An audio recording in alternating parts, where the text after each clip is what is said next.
The sheen of sweat drying on my skin felt like a second, intimate layer in the dim light of the bedroom.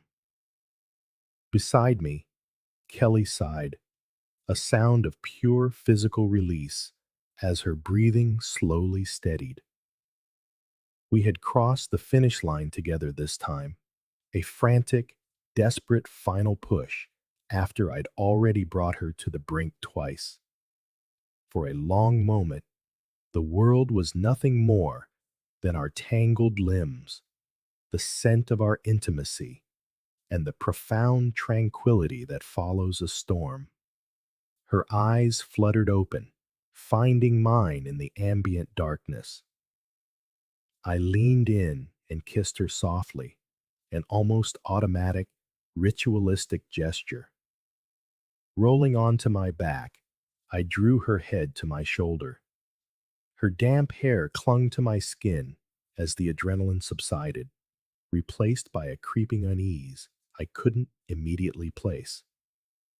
My mind spooled back, rewinding the tape of the evening, searching for the initial tremor that had led to this precarious calm.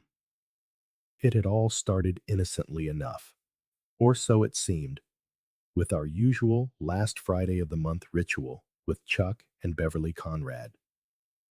Oysters, chowder, the comfortable rhythm of shared stories, and easy complaints about work. Then, our arrival at the Phoenix.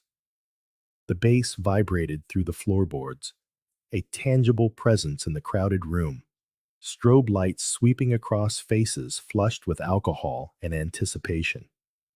We downed the first round quickly, a mix of beers and elaborate cocktails. A few obligatory dances followed, swapping partners with the Conrads, laughing perhaps a little too loudly. Back at our high-top table, waiting for the waitress, the club's atmosphere shifted. A ripple of whispers, heads turning, phones subtly angled to take pictures. What's going on? Beverly craned her neck, her eyes wide. Then we saw him, James Wilson, the Patriots' new star quarterback, the golden boy incarnate, striding in with an entourage that radiated importance. They commandeered a VIP section across the room, a magnetic pole, drawing the club's attention. Things settled slightly, a low hum replacing the initial wave, until another entrance caused a second stir. Brianna Brown, local television host, former Miss Massachusetts, Miss America runner-up. Objectively stunning. Rumors were swirling about network offers, bigger markets. Her group settled closer to us, near the DJ booth. Beverly was practically vibrating, her gaze locked on Wilson. My God, she breathed, fanning herself theatrically. He could park his boots under my bed tonight, right now. Mine too, Kelly murmured, her eyes glassy with the same starstruck longing. A knot formed in my stomach. Chuck moved beside Beverly, his jaw tight. Easy, Bev, he said, forcing a smile. Need a little reminder about the whole marriage thing? Oh, relax, Chuck, Beverly said, with a dismissive wave, already scanning the crowd again. It's just a fantasy. Yeah, Kelly added, a smirk playing on her lips. And even if it wasn't, just one night, a chance like that, what's the harm? My forced smile vanished. The harm? I felt my voice rise, heat prickling my neck. The harm is that it blows up a marriage, Kelly. That's the harm. Chuck nodded grimly. He's right. How would you feel if we were drooling over Brianna Brown over there? Kelly scoffed, a short, dry sound of disbelief. Yeah, like that would ever happen. Why not? I shot back, my tone sharpening with irritation. You think it's more likely Wilson hits on you than Brianna talks to us. Chuck and I hold our own, you know. We're not exactly trolls. The two women laughed, a shared, slightly condescending sound that grated on my nerves. Seriously, Matt, Beverly leaned in conspiratorially. Kelly and I have probably been asked to dance 6 times tonight already. How many women have hit on you guys? Let me guess. 0? That's because women don't usually ask, I retorted, feeling defensive, especially when the guys are clearly with their wives. Doesn't matter, they said in unison, rolling their eyes in near perfect sync. Okay, fine. Kelly and Beverly were attractive. Not just mom attractive, genuinely hot. But Chuck and I weren't exactly slouches either. We hit the gym, wore decent clothes, could manage a two-step without pulling a hamstring. The conversation lurched back to safer ground. Work, the latest stupid reality show. But the undercurrent of tension remained, a low hum beneath the music. Then Beverly started doing this weird, hyperventilating hand clap thing, bouncing in her chair like she was trying to resurrect Tinkerbell. Oh my God! Oh my God, he's coming this way! She hissed, her eyes locked on something over my shoulder. Who? I started to ask, turning. And there he was, James Wilson, weaving through the tables, pausing for selfies, flashing that $1 million quarterback smile. He worked the room like a politician, shaking hands, radiating an effortless charisma. Finally, he stopped at our table, his gaze sweeping over all of us before it landed on Kelly. Excuse me, he said, his voice as smooth as bourbon, ostensibly addressing me, but his eyes never left my wife. Would you mind terribly if I asked your lovely wife to dance? Points for the faux politeness, I guess. A bitter part of me wanted to say, asterisk. Yeah, actually I do. She's with me. Piss off. But then I saw Kelly. Her head was already nodding, bobbing like a dashboard figurine, an ecstatic grin plastered on her face. Defeated, I gave a curt nod. He didn't even have to ask her verbally. She was already rising, her hand eagerly finding his outstretched one. They moved toward the dance floor, and I watched them go, a sour taste in my mouth.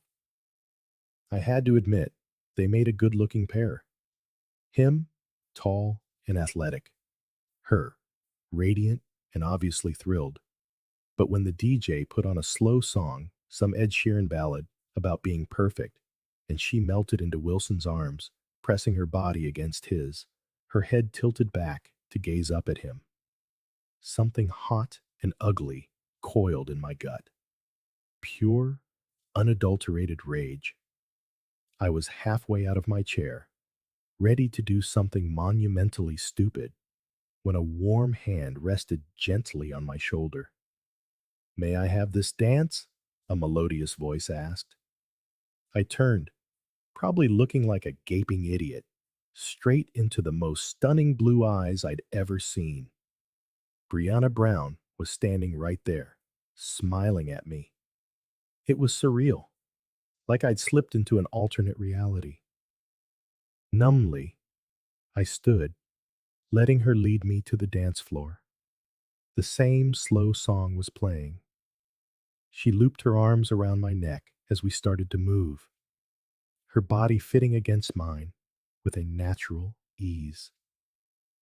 Her breasts, perfect and firm, beneath the thin fabric of her top, pressed against my chest. Instinctively, I put my hands on her waist.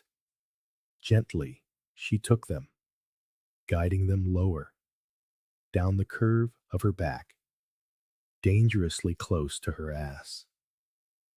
Wow, okay then, I mumbled, feeling stupidly starstruck and completely out of my depth. Sorry, not to sound ungrateful, but why me? There have to be 10 guys in here more in your league. Her laugh was low and musical, genuine amusement sparkling in those incredible eyes.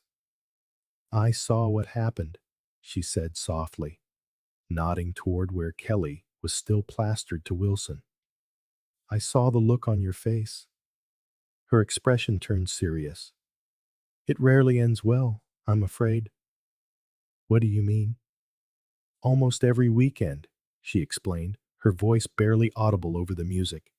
A guy like him, in a place like this, he picks someone out, and more often than not, the woman leaves with him. Wife, girlfriend, doesn't matter. He leaves the guy she came with looking like a fool.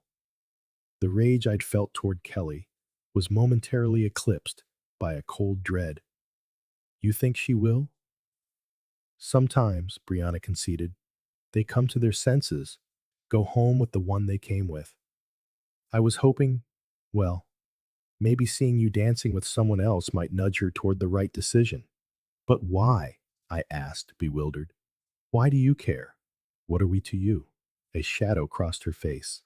She looked away for a moment, and I could have sworn I saw the brief glint of a tear before she blinked it away.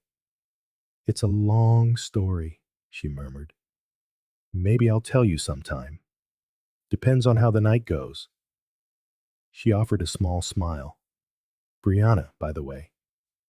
I know, I managed. I recognized you. Matt. Matt Smythe? She raised an eyebrow. Smythe. I winced. Yeah, sounds horribly pretentious, doesn't it? My parents are from England. They wanted to keep a connection, I finished, making air quotes with my fingers. The song ended. I mumbled my thanks, walked her back to her table, feeling dazed, and rejoined my own. Kelly was already back, her eyes spitting venom. Well, well, the conquering hero returns, she sneered, her voice dripping with sarcasm. Enjoy your little dance with Miss Local News?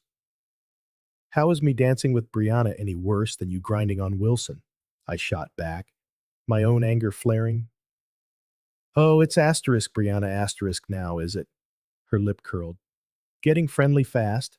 I bet you called him asterisk Mr. Wilson asterisk, didn't you? She had the good grace to blush, a faint pink staining her cheeks. Whatever, I muttered, slumping back into my chair. We rejoined the conversation with Chuck and Beverly, but the air was so thick you could choke on it. Every exchanged glance felt loaded, every laugh forced. Another hour dragged by, fueled by more drinks I barely tasted. Then Kelly announced she needed to use the restroom. Normally, Beverly would follow her like a pilot fish, but tonight, Bev just nodded. Actually, Beverly said, getting up as well, I need to grab my wrap from the coat check. It's getting chilly in here. She headed toward the front of the club. Beverly returned a few minutes later and sat down, her face strangely flushed. But Kelly didn't reappear. 5 minutes stretched into 10, then 15. The knot in my stomach tightened into a hard point. I'm going to see what's going on, I said, pushing my chair back. Beverly gave me a wide-eyed, almost fearful look, but said nothing. My path to the restrooms took me past Brianna Brown's table. She saw me coming and stood, intercepting me by placing a hand gently on my chest. The contact was like a small electric shock. Please, Brianna, I just want to make sure Kelly's okay. Matt, she said softly, her eyes full of pity. I don't think she's in there. Wilson headed for the fire exit around the same time she went to the restroom. Neither of them came back. She gestured vaguely toward the restrooms anyway. Go on, check the men's. I'll check the ladies, but I don't think we're going to find them. She was right. Both restrooms were empty. A heavy, sickening certainty settled in my gut. We walked back to our table. Chuck's eyes widened, seeing Brianna with me again. But Beverly looked even more panicked than before, avoiding my gaze. Beverly, I said, my voice dangerously low. Kelly seems to have disappeared. Is she gone? Do you know anything about this? Chuck. finally tearing his eyes away from Brianna, turned to his wife. Bev, he said, his tone sharp. What did you do? Beverly wrung her hands, her face pale. I I got her coat from the check, she stammered. I met her by the front door and gave it to her. How did you know she needed it?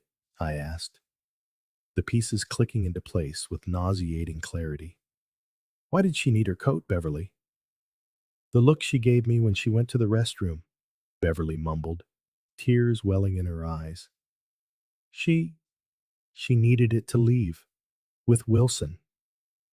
If I hadn't already been standing, I would have shot to my feet. You helped her? I demanded. You thought that was a good idea? Why? My voice shattered with incredulity as I stared at Beverly. It's James Wilson, she stammered weakly, her defense faltering. It might be her only chance. A real celebrity, a once-in-a-lifetime opportunity. Her words echoed Kelly's earlier taunts, mocking me like a cruel refrain. Come on, Matt, Beverly tried, forcing a trembling laugh. It's not that serious. Besides, she added, glancing pointedly at Brianna, it looks like you didn't go home alone either. I had nearly forgotten Brianna's silent presence, watching everything unfold. I'm not so sure about that, Brianna said softly, her eyes meeting mine with quiet intensity. Then, with surprising strength, she grasped my hand. Come on, Matt, let's get out of here. She pulled me toward the exit, like a lifeline amid the storm of my humiliation and rage. We retrieved our coats, and as I held hers for her, the absurdity of the night hit me like a wave. Thank you, I said neutrally, for trying to save my ego back there. I suppose I'll just head home now, to my empty house. Figure out how to pick up the pieces. Why assume it's over? Brianna asked, scrutinizing me closely. It wasn't just a drunken mistake, I replied, bitterness coating every word. It was calculated, and Beverly helped her. That's a whole new level of disrespect. Suddenly, Brianna's eyes gleamed with determination. Let's take your car. To where? I asked, bewildered. Why should Kelly be the only one having a once-in-a-lifetime experience tonight? She looked at me without a hint of teasing, her gaze strangely sincere and intense. A warm, radiant smile lit her face. I stared, trying to make sense of it all. What did I have left to lose? My marriage was already a smoldering ruin. Why not? I thought, impulse overriding the pain. I had no better offer. Numbly, I wrapped an arm around her waist, mirroring her earlier gesture, and we headed to the parking lot. We found my sensible sedan, which suddenly felt wildly out of place. Where to, my dear? I asked, attempting a lightness I didn't feel. She directed me to a upscale high-rise in the city center, the kind with concierge service and rooftop views. The attendant seemed ready to wave me off until he spotted Brianna in the passenger seat. His demeanor shifted instantly, nodding deferentially as he led us through. She guided me to a reserved spot near the elevators on her floor. Her apartment was breathtaking, with floor-to-ceiling windows framing the glittering city lights, a world away from the suburban life I'd shared with Kelly. Brianna tossed her coat onto a plush armchair, and I followed suit, awkwardly. A drink? She offered, moving to a sleek, modern bar. Whatever you're having, I murmured, still dazed. She poured 2 generous glasses of chilled white wine, handed me one, and patted the spot beside her on the low, elegant sofa. We sat in silence, broken only by the soft jazz from hidden speakers, as I sipped the wine, its coolness doing little to soothe the ache in my chest. What was her game? Could I really go through with this? My mind replayed Kelly melting into Wilson's arms, her smug smile, Beverly's betrayal, and Kelly's provocative grin. My wedding vows tasted like ashes. She'd clearly reduced hers to embers. As Beverly had so kindly pointed out, this was my own once-in-a-lifetime chance.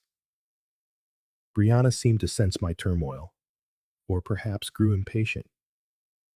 She shifted closer, resting her head on my shoulder and wrapping her arm around mine. Her perfume, floral and expensive, enveloped me, a stark contrast to Kelly's familiar scent. The impasse broke when she stood and gently pulled me to my feet. We began a slow, hesitant dance in her living room, the city lights casting patterns on the floor. There was no hesitation this time. She guided my hands to her hips, then lower, her intent unmistakable. Resistance felt futile, well, pointless. A dark, vengeful part of me whispered, "Deal with the consequences later." I took the initiative, tilting her chin up to meet my gaze, and pressed my mouth to hers. It wasn't tender. It was fueled by anger, humiliation, and a desperate need for something other than pain.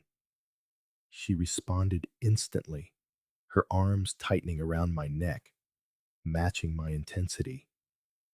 We kissed deeply, breathlessly, until we finally pulled apart, chests heaving. Her face was flushed, her blue eyes sparkling. Without a word, she took my hand and led me to the bedroom, the soft music following us. She sat me on the edge of the king-size bed and began unbuttoning her blouse. My fingers fumbled with my own shirt, my mind a whirlwind. Her blouse fell away, revealing delicate lingerie in perfect curves. She moved with deliberate, seductive grace, her eyes never leaving mine as she shed the rest of her clothes. Then she knelt before me, helping me out of mine, her touch warm and skilled, sending shivers down my spine. The pressure built overwhelmingly fast. "Brianna, I gasped. She smiled, a satisfied, predatory grin, and intensified her efforts. A moment later, it was over, a raw, guttural groan escaping me as release coursed through my body. I slumped forward, pulling her up for another fierce kiss. "Okay," she murmured against my lips, her voice husky. My turn. Whatever else I was, I knew how to please a woman. Lessons Kelly had taught me, ironically. Fueled by a toxic mix of rage and despair, I poured all my knowledge into worshiping Brianna's body. Soon, she writhed under my touch, her moans filling the quiet room. Afterward, we lay entwined, the air heavy with the scent of intimacy. It wasn't love. It was something raw, desperate, perhaps even mutually exploitative. Was it better than with Kelly? It was different, sharper, more dangerous. "You said you'd tell me why you helped me, why you cared," I began, my voice rough, needing to understand. She turned slightly away, and I saw the unmistakable glint of tears in her eyes. "5 years ago," she started, her voice low and strained, "I was married to a good man, solid like you seem to be. He believed in me, supported my career when I was starting at a local station." She paused, taking a shaky breath. We were at an industry gala. The station director, a bigwig, a powerful man, asked me to dance. He didn't even glance at my husband and me. I went, just like Kelly did, left my husband sitting there, looking small. Her voice cracked. He called himself Charles, but insisted everyone call him Chuck. He thought it made him more approachable. It didn't. He was a user. He didn't really court me. He just implied how he could boost my career. And to my eternal shame, I went with him that night. Didn't even look back at my husband. Someone told me later he tried to play it off, but he was devastated. She swallowed hard. I'd like to say the encounter was mind-blowing, or that my career took off. It wasn't, and it didn't. It was mechanical, forgettable. He acted like being with him should be enough. Meanwhile, rumors about us spread. He was too high up for it to touch him. But the network? They let me go quietly, with just enough severance to keep me from making waves. My career took a hit, she admitted. I bounced back, of course, but my marriage? It was over. I heard he remarried, has kids now, the ones we talked about having. A single tear traced down her cheek. She didn't wipe it away. Instinctively, I drew her closer, my own eyes stinging as I thought of the future Kelly and I had envisioned, the children we'd discussed and even named. It all felt like a distant fantasy now. Brianna eventually drifted off to sleep in my arms. I lay awake for hours, staring at the ceiling, the city lights casting shifting shadows on the walls, my mind a battlefield of conflicting emotions. The aroma of frying bacon and coffee woke me the next morning. I was alone in the vast bed. The clock showed it was late. My head throbbed. Stumbling to the ensuite bathroom, I confronted my reflection. Hollow eyes, stubble, the face of a man whose life had crumbled. In the kitchen, Brianna stood at the stove in a long t-shirt that occasionally hinted at her perfect form. She glanced over her shoulder with a shy smile. "Coffee's ready," she said, nodding to a state-of-the-art machine humming in the corner. I poured a cup, the hot liquid scalding my tongue, but the caffeine was desperately needed. She slid a plate of bacon, eggs, and toast in front of Bay on the sleek counter. We ate in silence for several minutes, the unspoken question hanging heavy. Finally, I broke it, pushing eggs around my plate. "Where do we go from here?" Brianna sipped her coffee, thoughtful. "First, you and Kelly need to figure out where you stand. Can your marriage survive last night? Can either of you? And us?" The words sounded strange, absurd. She gave a joyless laugh. "Matt, there is no us. Not right now, anyway. We shared a night driven by complicated emotions. We barely know each other. And as long as you're still married to Kelly, legally and maybe emotionally, it's not possible." She leaned in slightly. "If things with Kelly are truly finished, maybe we could see each other again. See if there's something beyond last night. But I have to be honest. My career comes first.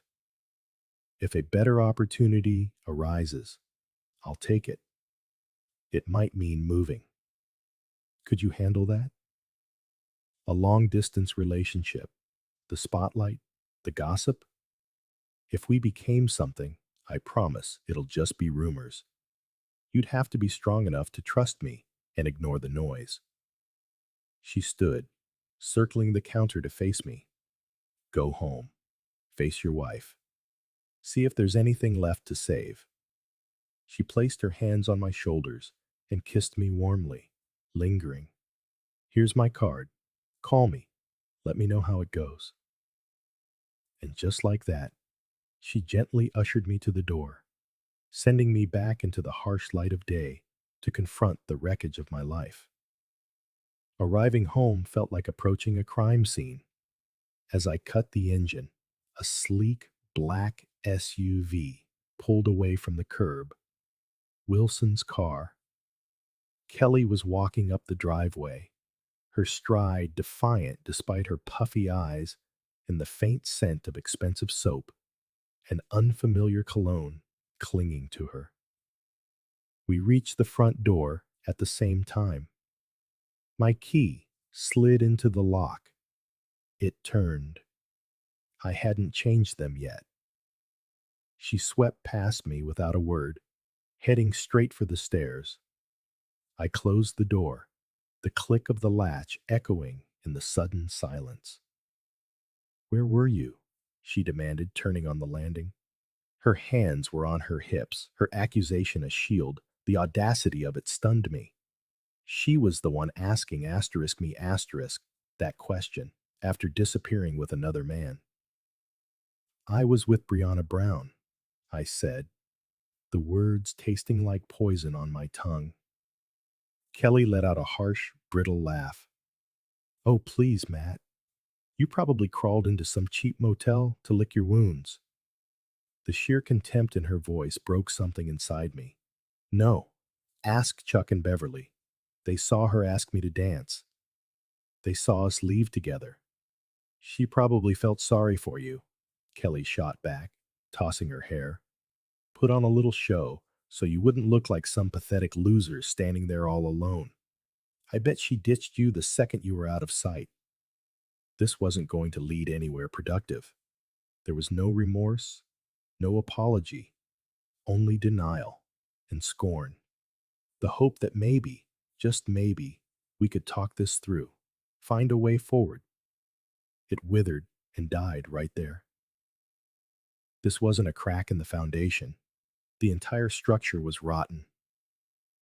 Without another word, I turned and walked into the master bedroom's walk-in closet.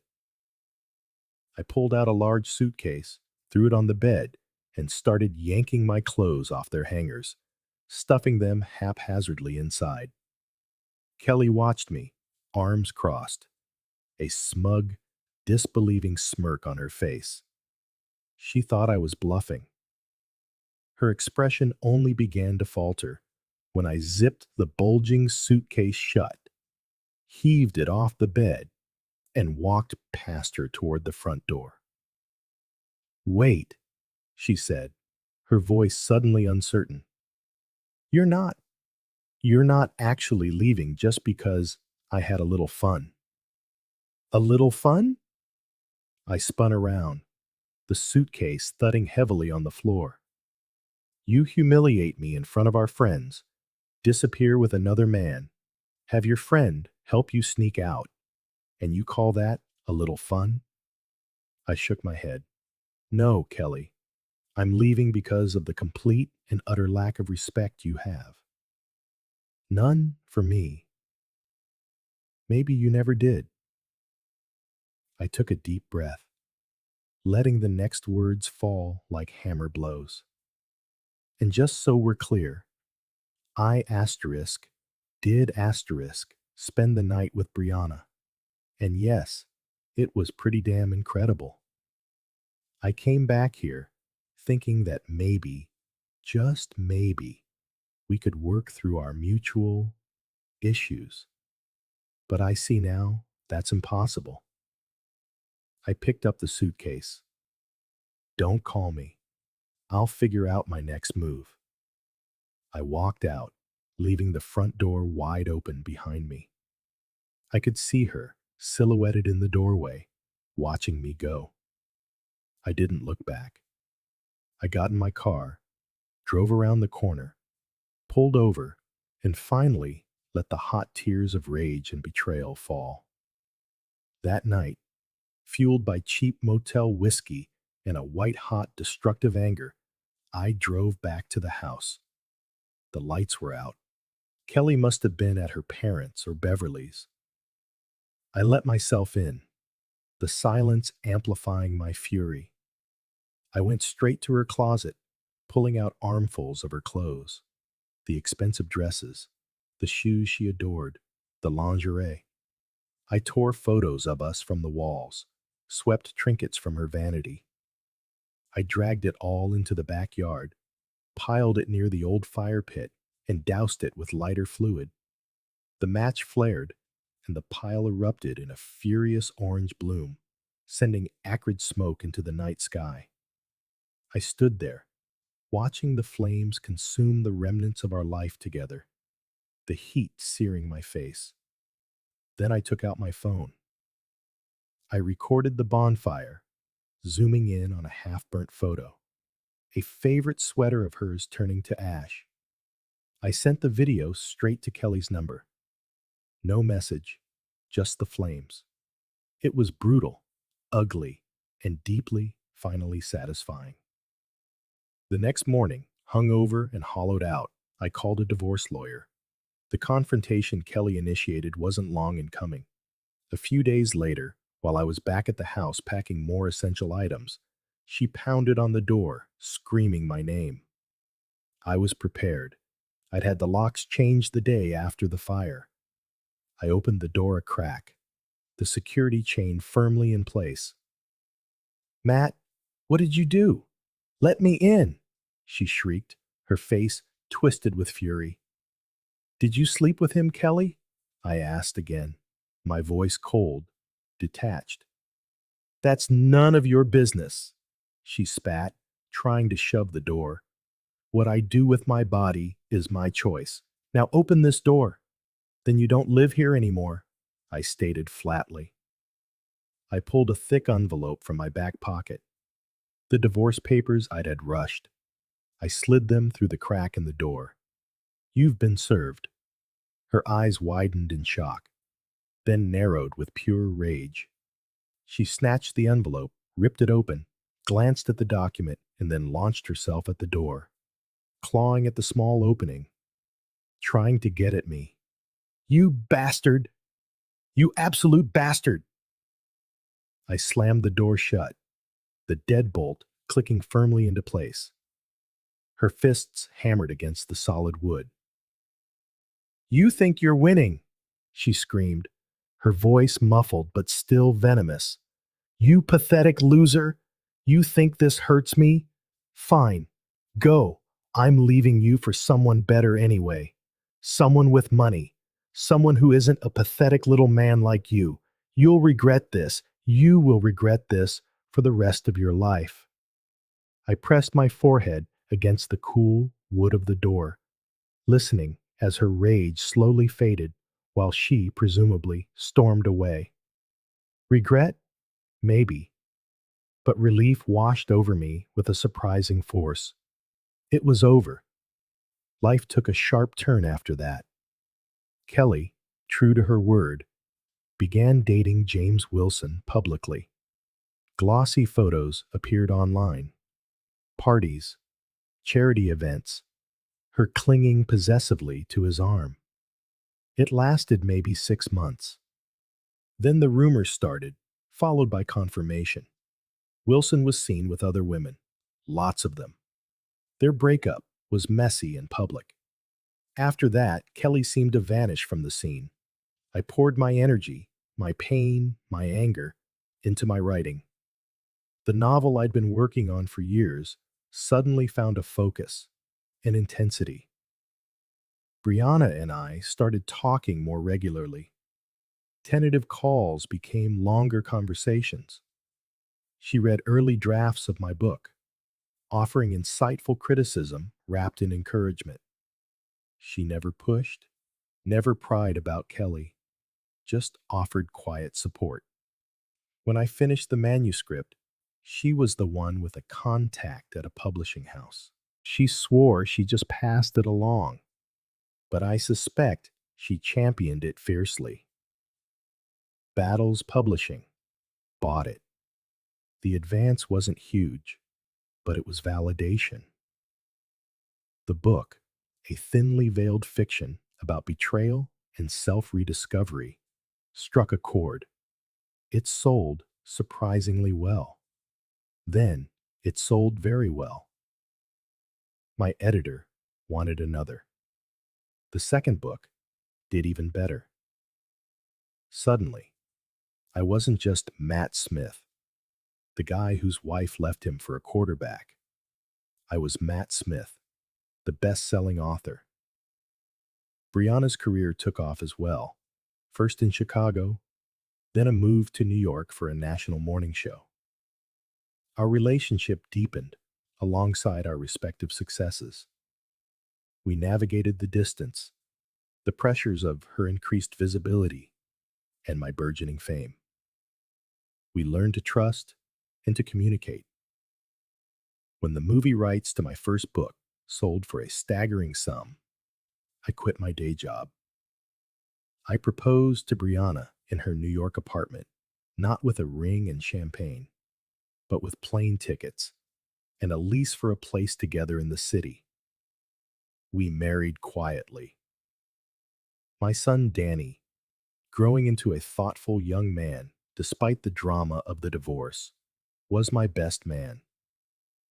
Life wasn't perfect, juggling careers, my weekends with Danny, the occasional paparazzi intrusion, but it was rich and real and joyful.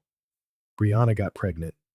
Holding our baby girl, Brittany, in my arms felt like rewriting my own history, healing a wound I hadn't realized was still so deep. Years passed. Brittany was a toddler, a whirlwind of laughter and scraped knees.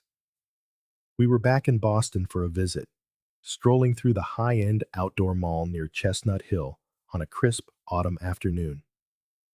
Brianna was pushing Brittany's stroller, laughing at something I'd said, and then I saw her. Kelly. She was sitting on a bench near a fountain, clutching a paper bag that looked suspiciously like it held a bottle. The transformation was shocking. Her once vibrant hair was stringy and dull. Her clothes were worn and ill-fitting. Her face was puffy, etched with lines that weren't just from age. They spoke of hardship and alcohol. She looked thin and brittle, a hollowed-out shadow of the woman I had married. Our eyes met. Recognition flickered, followed by a wave of raw, complex emotion. Shock, shame, maybe resentment. She saw Brianna. She saw the stroller.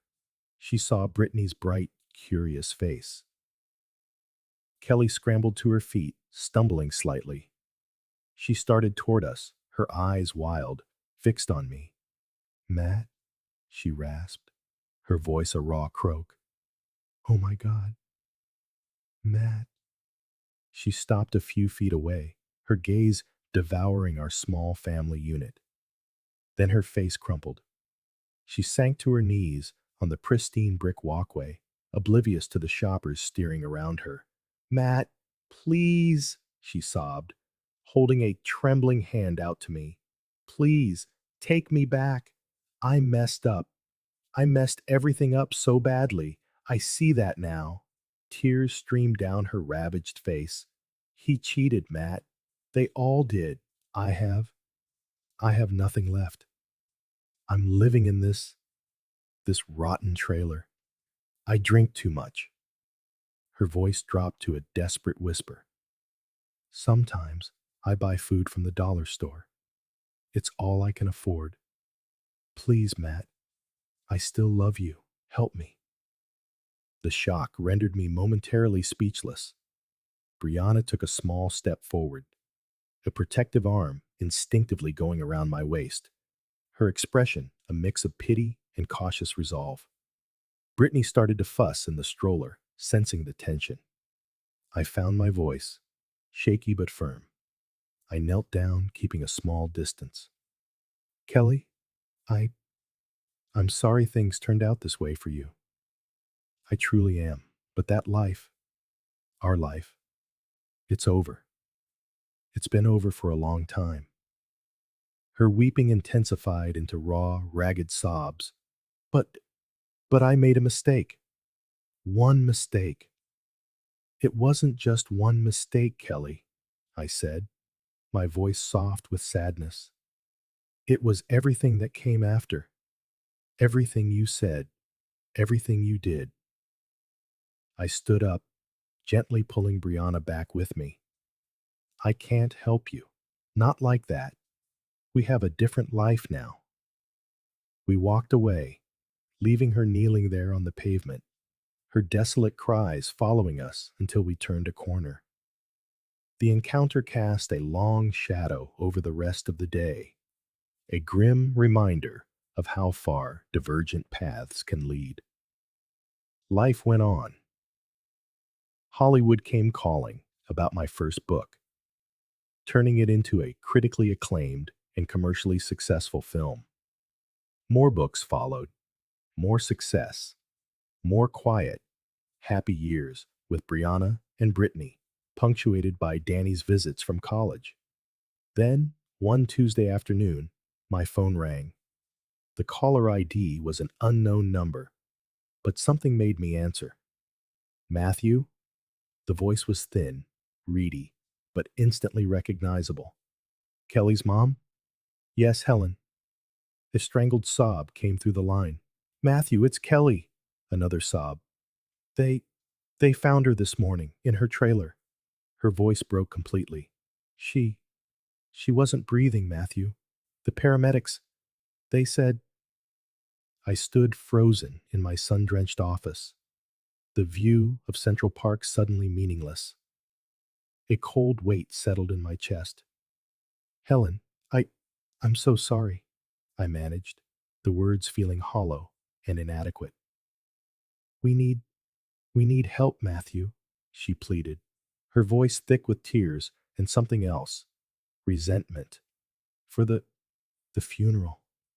She didn't have anything, no insurance, no savings. Please, Matthew. Her tone shifted then, grief twisting into a raw accusation. It's your fault, you know. She suddenly cried, the thin veneer of politeness shattering. You threw her out. That, that stupid fire. You broke her. She was never the same after you left. You destroyed her life. This is on you. I didn't argue. I offered no defense. What would have been the point? I just listened in silence as she unleashed her grief and resentment, the words washing over me in a bitter tide. Eventually, the tirade sputtered out, replaced by ragged, hoarse sobs.